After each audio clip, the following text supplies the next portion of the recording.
All right, welcome back. So let's talk about the Queen's Jubilee. Queen Elizabeth's Platinum Jubilee will continue today, although the story is she will not be attending in person due to ongoing mobility issues. So let's cross over to our correspondent in London, Laura Makin-Isherwood, who has been covering the event there. Laura, great to have you with us this morning. Good morning to you. Good morning to you. Yeah, so we got obviously the news that the Queen won't be participating in today's proceedings. Was she meant to? Was this part of the programme that she was going to be doing all of the events? Well, the plan all along was for her to attend the Thanksgiving service that's going to take place here at St Paul's Cathedral a little later this morning. But last night, Buckingham Palace made the announcement that she was not going to attend, pulling out of that plan because they said she had experienced some discomfort during yesterday's celebrations, where she appeared on the balcony of Buckingham Palace. Other members of the royal family, of course, parading alongside the military. And also there was this huge fly past that took place with more than 70 RAF aircraft flying over Buckingham Palace and central London. She appeared in good spirits on the balcony there, chatting quite lovely. It was a lovely sight, really, chatting to her grandson, Prince Louis. That's the youngest son of Prince William, her grandson, and Kate, the Duchess of Cambridge. But apparently she made this decision last night that today wasn't on the cards for her. She did, however, appear later on in the evening outside Windsor Castle, where she lit the first beacon there that signalled more than 3,000 other beacons across the United Kingdom also being illuminated. So she clearly wanted to take part in these events, but there is something obviously going on with her health where she feels uncomfortable and doesn't feel like today's travel arrangements would be suited to her. Yeah, indeed, and that is the reality. I have to say, I mean, when you were saying little Louis, when she was with little Louis, and the pictures of him and her talking to one another and giggling, and she was explaining things and he was blocking his ears, and I mean that was just a beautiful sight, I have to say. I mean, I think that stole everybody's hearts yesterday. It absolutely did, and a lot of this has been about, seeing the royal family in the flesh. Many of the people that were lining the Mall yesterday were so excited that they might be able to just catch a glimpse of them coming along the Mall in that carriage and seeing the three children in particular appearing in their first formal event. They've been seen on balconies before, obviously in their parents' arms, but never in a sort of public domain and taking part in celebrations officially. And they were very calm in that carriage. Their mother, Kate, the Duchess of Cambridge, talking them through what was going on there. Lip readers were looking at what she was saying as she was pointing out flags, colours and people's signs in the crowds, and they clearly were enjoying it.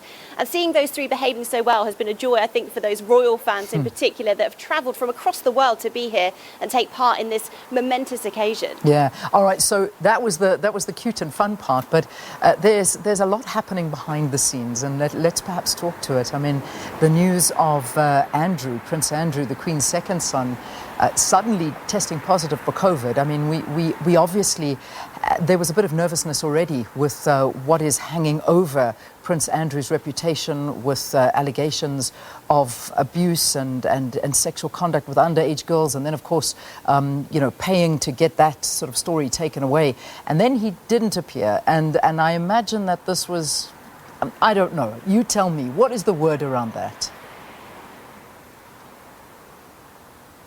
Well, of course, Prince Andrew had denied all those allegations that were brought against him, but as you said, he did settle that court case that was brought against him by Virginia Giuffre earlier this year outside of court, paying that to essentially not have to be put into the public domain. The plan was always for him to take a bit of a back seat in these celebrations. He wasn't going to attend that appearance on the balcony of Buckingham Palace, not joining the Queen there, but he was expected to come to this service today.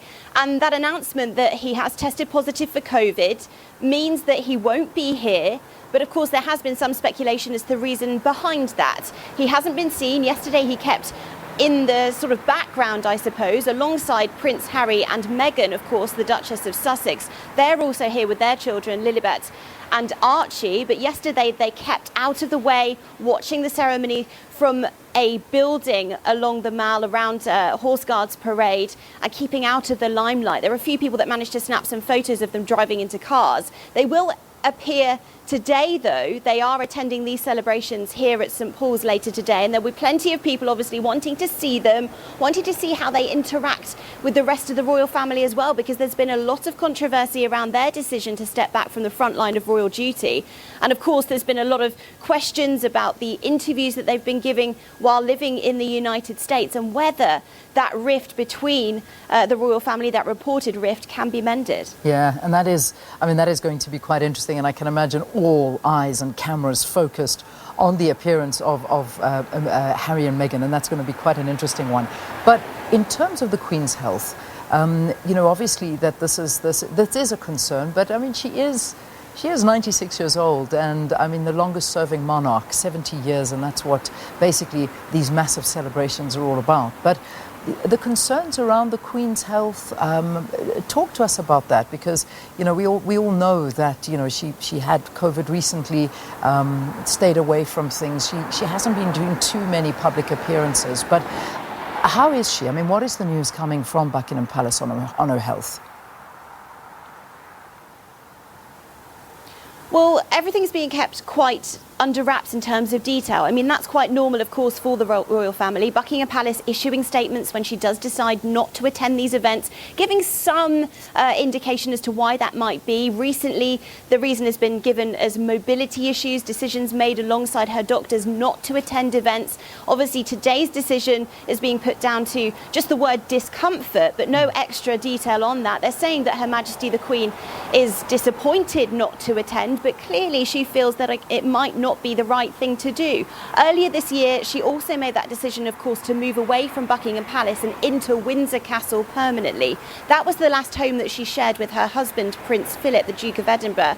And after he died last year, there's been a lot of focus on her, how she might be coping, how she might continue the rest of her reign without him, who she described as her strength and stay.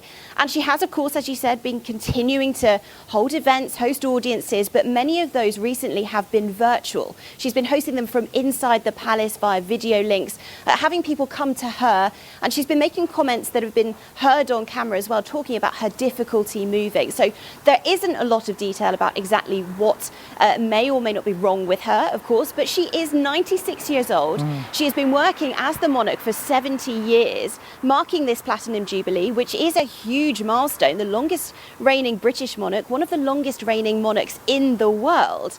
And so we have to remember that she is 96. That is an incredible achievement, to be continuing to work in this way and to be continuing to be fully engaged with the world around her and those people that are brought to speak to her as well. Indeed, absolutely. So just finally, the programme for the rest of the weekend. So we know that the beacon was lit last night. We saw the footage of the whole parade that was taking place and the family on the balcony there at Buckingham Palace. But what's happening for the rest of the weekend? Well, we of course have this Thanksgiving service where many members of the royal family will be offering up a show of celebration of that 70-year reign. Tomorrow, though, there's going to be a huge party, a concert outside Buckingham Palace, where people have been offered sort of a golden ticket to attend that celebration. That's going to be televised with many famous celebrities attending and, of course, performing as well. Then on Sunday, we have a pageant, a huge parade that will take place around central London, marking different eras that the Queen has been on the throne, different points in history, different performers and arts projects that will mark those different times in British life. And of course, people, the members of the public that aren't here in London, here to share in these celebrations taking place in the capital, are also being encouraged to host their own Jubilee celebrations as well. Street parties, a very sort of British tradition where people come out into the streets, where they wave their flags, set up their bunting and have a meal together, a Jubilee lunch. So that's what many people are being encouraged to do. People I've been speaking to around the country, even this morning my taxi driver talking about his street setting up a party for him and his neighbours. So that is going to be the focus, and people really being encouraged to spend time with their friends and family and mark this momentous moment in history. Yeah, just finally, as I let you go, I mean, we haven't spoken about Prince Charles at all, because he's the guy, he's the man that is supposedly meant to be stepping up into this position. Although, I mean, the Queen, there's no word that she's going to be stepping down anytime soon. That's not the thing. But we have been seeing a lot lot more responsibility that's been put on Prince Charles. He's there. What's the talk around that? Well, yes, indeed. And he has been stepping in for his mother, the Queen, over the last few months in particular at these official ceremonies. He took the salute yesterday at Horse Guards Parade from the military there. That normally would be the Queen's role, but of course she made the decision to stay on the balcony this time. We also saw that he attended the state opening of Parliament earlier this year. He gave the Queen's speech there when it was decided by Buckingham Palace and Buckingham Palace doctors that the Queen was not really able to attend because of those so-called mobility issues. And so he has been stepping up. Whether or not this is a decision to indicate there is a transition period taking place here, it may be that Her Majesty the Queen is planning this to introduce him further into this role. But it is significant, of course, because he is the heir to the throne. He will be the next king. And so it may be in the future that actually the focus moves away from Her Majesty the Queen and towards him himself, a moment that he, of course, has been waiting for and preparing for his whole life.